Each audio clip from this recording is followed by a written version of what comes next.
என்ன கேள்வி? உங்களுக்கு ஒரு புதிய இடம் குப்பை கொட்டுறதுக்கு கேட்டிருக்கீங்க, அமைச்சர் பதில வாங்கிடுங்க. பேரத்திலே ரொம்ப முக்கியமான கொஸ்டின். அதான் முக்கியமானதான் பேச்சு.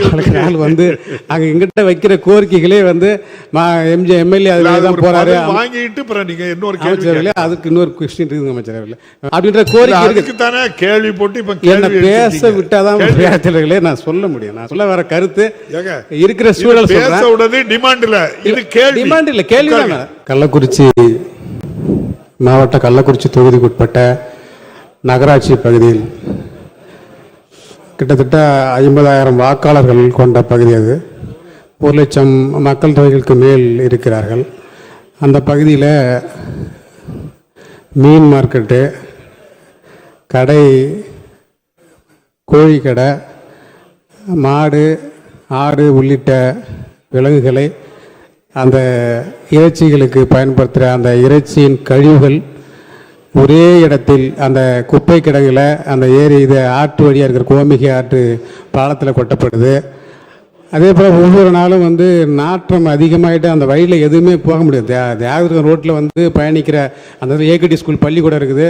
ஒரு 15,000 மாணவர்களுக்கு மேலே அங்கே படிச்சுட்டு வராங்க. மாணவர்கள் அந்த வழியாக தான் போகிறாங்க. மாண்புமிகு பொறுப்பு அமைச்சர் தெரியும், அந்த வகையில் இருக்கிற வரப்போகிற அத்தனை பேருக்குமே தெரியும் எவ்வளோ நாற்றம் இருக்குது. அதாவது பொதுவான மழை காலங்களில் மிகப்பெரிய சிக்கலாக இருக்குது. அந்த இடத்த கடந்து வரவே முடியல, அப்படியான ஒரு சிக்கல் இருக்குது. அதே போல் ஆடு அடிக்கிறது, மாடு அடிக்கிறது, இந்த மாதிரியான இடங்களுக்கு நகராட்சி சார்பாக பொதுவான ஒரு இடத்தை தேர்வு செய்து அந்த இடத்துல அந்த இறைச்சி கடையை வச்சுருந்தா அந்த கழிவுகளை கொட்டுறதுக்கு நகராட்சிக்கு தெரியும்.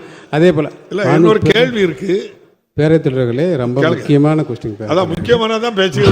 வந்து அங்க எங்கிட்ட வைக்கிற கோரிக்கைகளே வந்து எம்எல்ஏ அதுதான் போறாரு வாங்கிட்டு அப்புறம் நீங்க இன்னொரு கேள்வி, அதுக்கு இன்னொரு கொஸ்டின் இருக்குங்க அமைச்சரவையில். பேரத்திலே அமைச்சர் அவர்களும் சட்டமன்ற உறுப்பினர்கள் அது வழியாக போகிறோம் வரோம் அத்தனை பேருமே மக்கள் எங்கள்கிட்ட வைக்கிற கோரிக்கை அந்த நாற்றம் இவ்வளோ தூரம் நாட்டு அடிக்குது, அதை துப்புரவு பண்ண மாட்டீங்களா, அதை மாற்று எடுத்து கொட்ட அப்படின்ற கோரிக்கை இருக்கு தானே. கேள்வி போட்டு இப்ப என்ன பேச விட்டாதான் பேரத்திலே நான் சொல்ல முடியும். நான் சொல்ல வர கருத்து இருக்கிற சூழல் சொல்றது டிமாண்ட் இல்ல, இது கேள்வி. டிமாண்ட் இல்ல, கேள்விதான். பேரத்திலே கேள்விதான், கேள்விதான் சொல்றேன். இருக்கிற மக்கள் தொகை நெருக்கடி காரணத்தினால ஒவ்வொரு நாளும் அங்கே அசுத்தம் அதிகமாக இருக்குது. அதுபோல் ட்ரைனேஜில் இருக்கிற கழிவுகளை அள்ளும் போது அதை கொட்டுறதுக்கு இடம் இல்லை. அங்கே இருக்கிற கழிவுகள் வந்து நாளுக்கு நாள் அங்கே வேறு வழியே இல்லை. நீ எத்தனை நாள் இப்போ இந்த ஒரு வாரம் இப்போ சட்டம் நடக்கிறதால அங்கே கூட்டி சுத்தப்படுத்தி பராமரித்து வச்சுருக்காங்க. திருப்பும் அது பழையபடி அதே நிலைக்கு தான் அது போவோம். அங்கே இருக்கிற நாற்றத்தை போகிறதால கழிவுகளை கொட்டுறதுக்கு பொதுவான ஒரு இடத்தை ஏற்படுது. என்ன கேள்வி? உங்களுக்கு ஒரு புதிய இடம் குப்பை கொட்டுறதுக்கு கேட்டிருக்கீங்க, அமைச்சர் பதில வாங்கிடுங்க. மாண்புமிகு அமைச்சர் பதில் சொல்லுங்க. மாண்பு பேரவைத் தலைவர் அவர்களே, கள்ளக்குறிச்சி நகராட்சி 15.87 சதுர கிலோமீட்டர் பரப்பளவு கொண்ட 21 வார்டுகளை கொண்டதாகும்.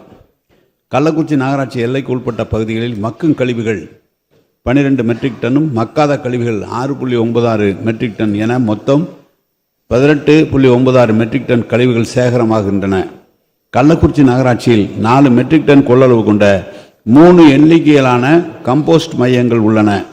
கள்ளக்குறிச்சி நகரத்தில் தினமும் சேகரமாகும் கழிவுகள் 3 மைக்ரோ கம்போஸ்ட் மையங்களுக்கு கொண்டு செல்லப்பட்டு அங்கு மக்கும் கழிவுகளை இயற்கை உரமாக மாற்றும் செயல்முறையில் நடைபெற்று வருகிறது. அவ்வாறு உரமாகும் இயற்கை உரங்கள் இலவசமாக விவசாய பயன்பாட்டுக்கு வழங்கப்பட்டு வருகிறது. மேலும் மக்காத கழிவுகள் தரம் பிரிக்கப்பட்டு வகைப்படுத்தி மறுசுழற்சி செய்ய ஏதுவாக நகராட்சியில் அமைந்துள்ள 4 மெட்ரிக் டன் கொள்ளளவு கொண்ட ஒரு மறுசுழற்சி மையத்திற்கு கொண்டு செல்லப்பட்டு அங்கு முறையாக தரம் பிரிக்கப்பட்டு மறுசுழற்சி செய்யப்படுகிறது. இதர பிளாஸ்டிக் கழிவுகள் தேக்கமின்றி உடனுக்குடன் சிமெண்ட் ஆலைக்கு அனுப்பப்படுகிறது. இதுதான் டிபார்ட்மெண்ட்லேருந்து கொடுத்த கொஸ்டின். அங்கே ஏற்கனவே ஒரு 4 ஏக்கரில் குப்பைகளை கொட்டி வந்து அதை தரம் பிரித்து கொண்டிருக்கிறார்கள் பயோமைனிங் முறையில். எனவே இனி சேகரிக்கிற குப்பைகளையும் அங்கே கொண்டு கொட்ட வேண்டும் என்று அப்படி ஒரு சில பேர் சொன்னார்கள்.